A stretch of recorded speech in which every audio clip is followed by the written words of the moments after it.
You've read The Hobbit, right? But I bet you haven't found the incredible secret code that is hidden in all of its pages. Let me explain.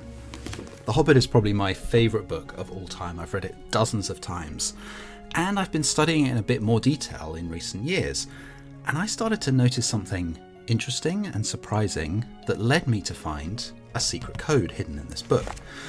And the amazing thing is, it's all based on the mathematical number pi. Everybody knows that J.R.R. Tolkien was very into his languages and codes and ciphers and so on. He has all of these secret messages in plain sight in the book.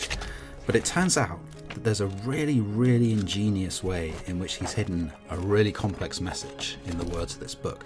And the really amazing thing is, I've got a few copies of The Hobbit. So there's this one which is English, and I also have a copy of The Hobbit in Esperanto. And the trick that I'm about to show you, which I first found on the English version of The Hobbit, also works incredibly on the Esperanto version. So we write out whole. The next page, we need the number 1, which is the next digit in pi. So that's bathrooms. So we write that one out. 3.14. The next digit is 4. 1, 2, 3, 4. We write in.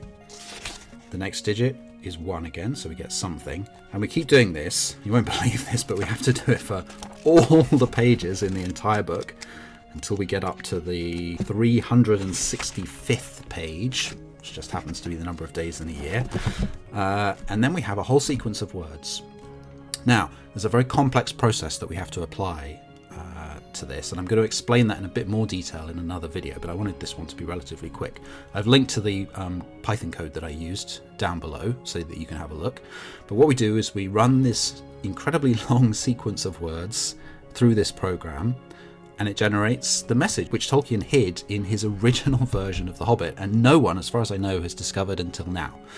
So here we go. I'm going to show you what happens when we run my program, my Python code, on the text selected using the digits of pi from The Hobbit. And here it is.